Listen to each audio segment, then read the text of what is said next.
Hello friends, कैसे हैं आप सभी। आई होप आप सब अच्छे होंगे। मैं Nandan Mishra, senior CCTC, selection through RRB NTPC 2019। आज हम बात करने वाले हैं सभी रेलवे एग्ज़ाम के बारे में, चाहे एएलपी का एग्ज़ाम हो, चाहे ग्रुप डी का एग्ज़ाम हो, चाहे जेई का एग्ज़ाम हो, चाहे एनटीपीसी हो, चाहे कोई भी एग्ज़ाम हो, टेक्नीशियन हो। देखिए, सभी एग्ज़ाम का अपना अपना क्या होता है, कुछ ना कुछ पैटर्न होता है। पैटर्न कहने का ये मतलब है कि मान लीजिए किसी के एग्ज़ाम में प्रीलिम्स में 30 क्वेश्चंस मैथ का आता है, तो किसी में साइंस का ज़्यादा वेटेज है, किसी में जीके का ज़्यादा वेटेज है। तो सभी एग्ज़ाम का क्या होता है ना, अपना अपना वेटेज होता है।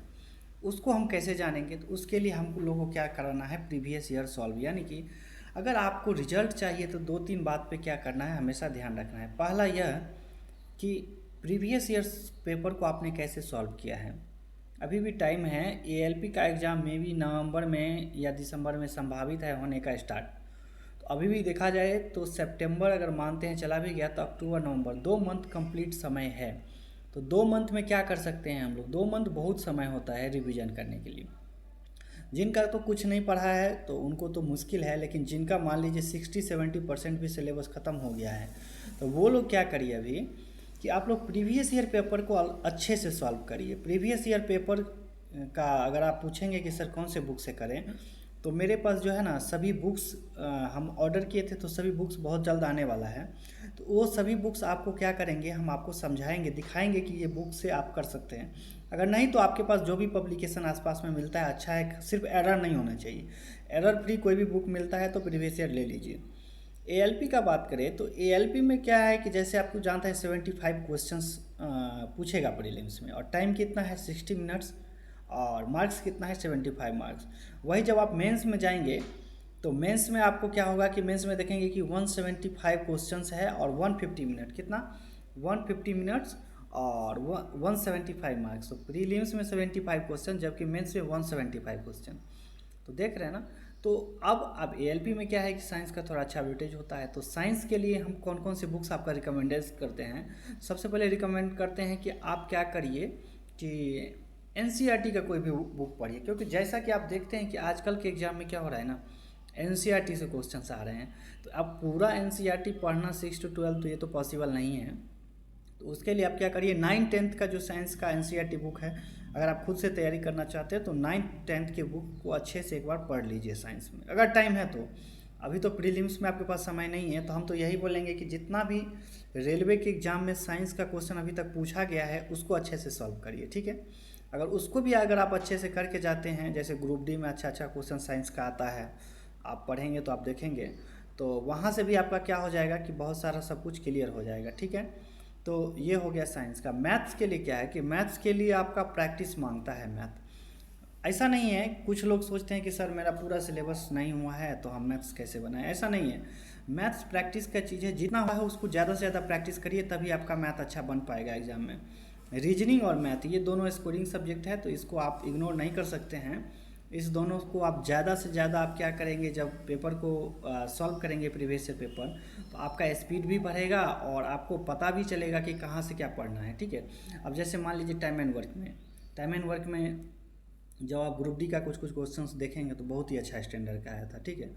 तो उतना लोग गलती कहाँ करता है हम बताते हैं, एग्ज़ाम क्यों नहीं निकलता है उसका हम बात करते हैं। तो देखिए होता क्या है कि अब 2-4 क्वेश्चन किसी शिफ्ट में अच्छा लेवल का पूछ लिया है टाइम एंड वर्क का, चाहे टाइम एंड डिस्टेंस का, लोग क्या है उसी के पीछे पागल है। और जो क्वेश्चंस 95% बनने लायक है, या हम कह सकते हैं 70% क्वेश्चन जो आपको इजी देता है एग्जाम में, कभी भी 100% क्वेश्चन एग्जाम में टफ नहीं होता है। 60-70% क्वेश्चन जो होता है ना, प्रीवियस ईयर के आसपास घूमते रहता है या वही रहता है, रिपीट होता है।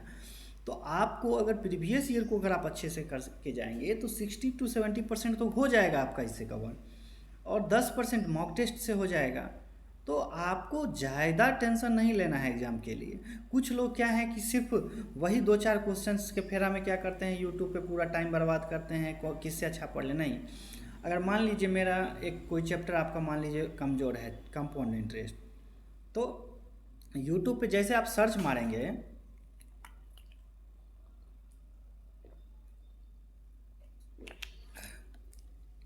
यूट्यूब पे जैसे आप सर्च मारेंगे कि कंपाउंड इंटरेस्ट, तो वहाँ देखेंगे कि बहुत सारा वीडियो आपको देखने को मिल जाएगा, तो वहाँ से आप क्लियर कर सकते हैं। अब एनटीपीसी का बात करें, सेम है, एनटीपीसी में भी 30 क्वेश्चंस जैसे प्रीलिम्स में पूछता है मैथ से, और मेंस में 35 पूछता है मैथ से, जबकि प्री में रीजनिंग से 30 क्वेश्चंस और मेंस में 35 क्वेश्चन। तो देख रहे हैं मैथ और रीजनिंग मिला के कितना 60 क्वेश्चंस का क्या है वेटेज है प्रीलिम्स में, और 70 क्वेश्चंस का वेटेज है कहाँ पर, मेंस में। तो हम ये कहेंगे कि मैथ और रीजनिंग अगर आप अच्छा कर लेते हैं तो आप 100 में प्रीलिम्स में कितना 60 मार्क्स तो ला सकते हैं। चलिए 60 नहीं लाएंगे, 50 नंबर तो ला सकते हैं ना मेहनत करने के बाद। 50 इधर से आ गया, उधर जो 40 पूछेगा जीके करंट मिला के, उधर से अगर आप 20 भी ले आए ना, तो 70 अगर आपका रॉ स्कोर आ गया प्रीलिम्स में, तो किसी भी बोर्ड में संभव है कि 70 से 75 अगर आप रॉ स्कोर है आपका, तो 100% प्रीलिम्स में आपका रिजल्ट होगा। और वो रिजल्ट कब होगा, जब आप प्रीलिम्स में क्या करेंगे, मैथ और रीजनिंग में 50 क्वेश्चन आप बना के आएंगे। अगर आपका मैथ रीजनिंग डाउन चला गया ना, तो आपका रिजल्ट नहीं होगा, क्योंकि जीके क्या है, बहुत वास्ट सब्जेक्ट है, जीके से कुछ भी पूछा जा सकता है, ठीक है। तो जीके में आप ये नहीं कर सकते कि हम 100% स्कोर करेंगे, लेकिन मैथ रीजनिंग बहुत सारे दोस्त लोग किए हैं। मेरा भी प्रीलिम्स में मैथ रीजनिंग में मेरा था वही 63 पॉइंट समथिंग, यानी 64 के आसपास मेरा था प्रीलिम्स में। जब हम मेंस में दिए थे 70 में, तो मेंस में भी मेरा वही 65-66 के आसपास मेरा मेंस में भी स्कोर था। तो आप ये देख सकते हैं कि रिजल्ट मेरा क्यों हुआ, क्योंकि हमने मैथ रीजनिंग में स्कोर किया। तो आप लोग से भी यही कहते हैं कि अगर आपको रिजल्ट चाहिए तो अभी भी समय है, मैथ रीजनिंग स्कोरिंग सब्जेक्ट है, वहाँ आप लोग अच्छे से स्कोर करिए। और जीके क्या है, जीके में प्रीवियस ईयर पढ़ लीजिए, और चैप्टर वाइज अगर आपके पास कोई भी बुक है तो उसको अभी रीड करिए, और मॉक टेस्ट लगाइए, तो इससे आपका जीके कवर हो जाएगा। और जीके में क्या होता है, रेलवे थोड़ा फैक्चुअल क्वेश्चन से ज़्यादा जीके का पूछता है, तो फैक्चुअल क्वेश्चन ज़्यादा पढ़ेंगे, डीपली पूरा जाके नहीं पढ़ना है। अब कुछ लोग गलती यही करते हैं, मान लीजिए हड़प्पा सप्ताह से क्वेश्चन आया, तो वही 150-200 क्वेश्चन हड़प्पा सप्ताह से है पूरा, उसको सॉल्व कर लेंगे, एग्जाम में क्या है 90% चांस है आ जाएगा।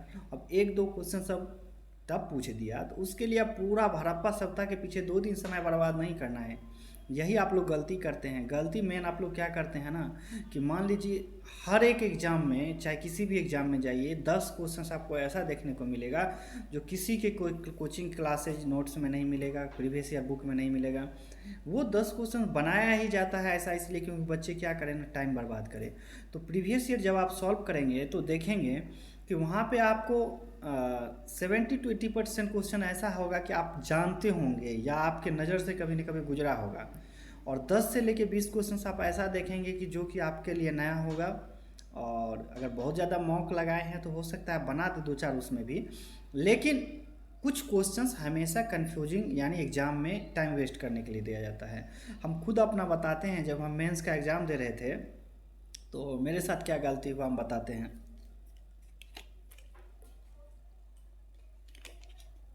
देखिए, एक था एवरेज का क्वेश्चन, एवरेज का क्वेश्चन, पहला ही क्वेश्चन एवरेज का आया मेरे शिफ्ट में, ठीक है, शायद 15 जून का था या 17 जून को, उतना डेट याद नहीं है।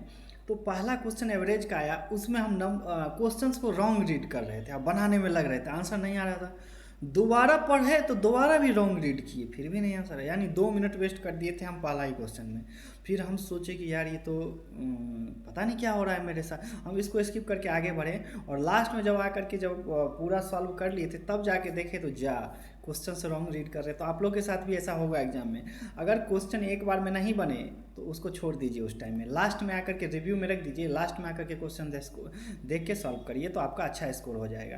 तो यही छोटी छोटी चीज़ें हैं जिससे आप अपना रिजल्ट तक पहुंच सकते हैं, कि प्रीवियस ईयर सॉल्व करना है, ज़्यादा से ज़्यादा क्वेश्चंस को प्रैक्टिस करना है। मैथ रीजनिंग स्कोरिंग सब्जेक्ट है तो उस पर ध्यान देना है। जीके का प्रीवियस ईयर सॉल्व करिए, प्लस मॉक से कुछ करिए। कुछ अगर मान लीजिए आपको सॉइल्स नहीं आता ज्योग्राफी में, तो सॉइल चैप्टर पढ़ लीजिए, कितने टाइप्स का होता है, कहाँ कौन सॉइल पाए जाते हैं, नेशनल पार्क जो कहाँ है, 106 कहाँ कहाँ पे कौन कौन से नेशनल पार्क है, क्या नेशनल पार्क का क्या कुछ कुछ फैक्ट होता है, जैसे कि काजीरंगा एक सिंग वाला गैंडा मिलता है, गिर में एशियाटिक लायन मिलता है। उसके बाद जो भी चीज़ें नेशनल पार्क से रिलेटेड, जैसे मणिपुर का लोकटक झील एक तैरता हुआ क्या है नेशनल पार्क है, तो देखिए फैक्ट जब आप पढ़ेंगे तो आपको खुद ही मालूम चल जाएगा कि कहाँ से क्या क्वेश्चंस आता है। और हम भी सोच रहे हैं कि आप लोग के लिए मान लीजिए कोई भी बुक सोच रहे हैं कि एक बुक आप लोग को होमवर्क दे देंगे और 25 से 30 मिनट में हम क्या करेंगे, आपको क्वेश्चंस बोल भी देंगे या रिवीजन रिवीजन भी करा देंगे। यानी मेरा कोशिश रहेगा कि 30 मिनट में 200 क्वेश्चंस आप लोग को क्या हो दिमाग में छपवा दे बैठा दे, जिससे कि अगर अभी से अगर स्टार्ट करते हैं तो 60 दिन में कितना हो जाएगा, जोड़ लीजिए 12 हज़ार जो फैक्ट है आप लोग के दिमाग में आ जाएगा। तो करेंगे शुरुआत। थोड़ा समय का अभाव रहता है, आज मेरा रेस्ट है मंगलवार को, तो मंगलवार को मेरा फास्टिंग भी रहता है तो हम रेस्ट भी कर लेते हैं और उसी के बहाने थोड़ा पढ़ने का भी मौका मिल जाता है। देखिए मेरा भी एग्ज़ाम है अभी बीपीएससी का, तो हम आपके साथ ज़्यादा समय तो नहीं दे सकते हैं, जो भी समय मिलेगा लेकिन हम आपके साथ जुड़े रहेंगे एग्ज़ाम तक, और जो भी अपडेट आएगा हम आपको देते रहेंगे। और हमेशा बोलेंगे कि किसी भी टीचर का बैच लेने के अभी फेरा में मत रहिए। देखिए टीचर लोग क्या होते हैं, कोई भी ख़राब नहीं होते हैं, लेकिन जिनका तैयारी हो चुका है वो लोग टीचर्स के ज़्यादा फेरा में नहीं रहेंगे, क्योंकि टीचर्स आपका एग्ज़ाम देने नहीं जाएगा। स्पीड भी आप ही को बढ़ाना है, प्रीवियस भी ईयर भी आप ही को सॉल्व करना है, मॉक भी आप ही को लगाना है। अगर आप किसी का बैच पर जज कर लेते हैं मान लीजिए, तो 3 से 4 घंटा तो आपका इधर चला जाएगा ना समय। तो यूट्यूब पे कंटेंट का कमी नहीं है, आपको जो भी चैप्टर वीक है आप यूट्यूब पे डालिए, आपको मिल जाएगा। और तैयारी करिए मन से। भगवान से दुआ है कि इस बार आपके माता रानी इस बार आप लोग का अच्छा एग्ज़ाम करवाए और आप लोग भी नेक्स्ट ईयर अपने पैसे से दिवाली मनाएं, घूमने जाए, अपने मम्मी पापा के लिए कपड़ा खरीदे अपने पैसे से। बहुत मज़ा आएगा, करके देखिएगा। कमाइए पैसा, तब लगेगा जब आप अपने घर में जाएंगे और पैसा देंगे तो एक अलग खुशी मिलती है। देखिए सरकारी नौकरी बस करके आप बहुत ज़्यादा अमीर तो नहीं बन सकते हैं, ये बात तय है, लेकिन इतना है कि अगर आप लोग गवर्नमेंट जॉब करते हैं तो आप लोग को एक समाज में एक अलग इज्जत मिलेगा, अलग पहचान मिलेगा, और समाज का आप भला कर सकते हैं जिस भी माध्यम से वो आप कर सकते हैं, ऐसा नहीं है कि नहीं कर सकते हैं। तो सभी लोग सफल होंगे यही उम्मीद है, और पढ़ाई मन से करेंगे, ज़्यादा यूट्यूब सोशल मीडिया से दूर रहेंगे। अभी एग्ज़ाम तक नवंबर में एएलपी का एग्ज़ाम होगा, अभी एनटीपीसी का फॉर्म भरा रहा है तो उसका भी फरवरी मार्च तक एग्ज़ाम प्रीलिम्स स्टार्ट हो जाएगा। तो अच्छा समय है, तैयारी करिए, जो भी हेल्प होगा हम हेल्प करेंगे आप लोग का। और कुछ भी डाउट है तो कमेंट करिए, हम आपका कमेंट का जवाब देंगे। और कुछ कमेंट्स का तो हम वीडियो भी बना के डालते रहते हैं, तो वहाँ से भी आपका डाउट क्लियर हो जाएगा। फिर मिलते हैं नेक्स्ट वीडियो में। जय हिंद।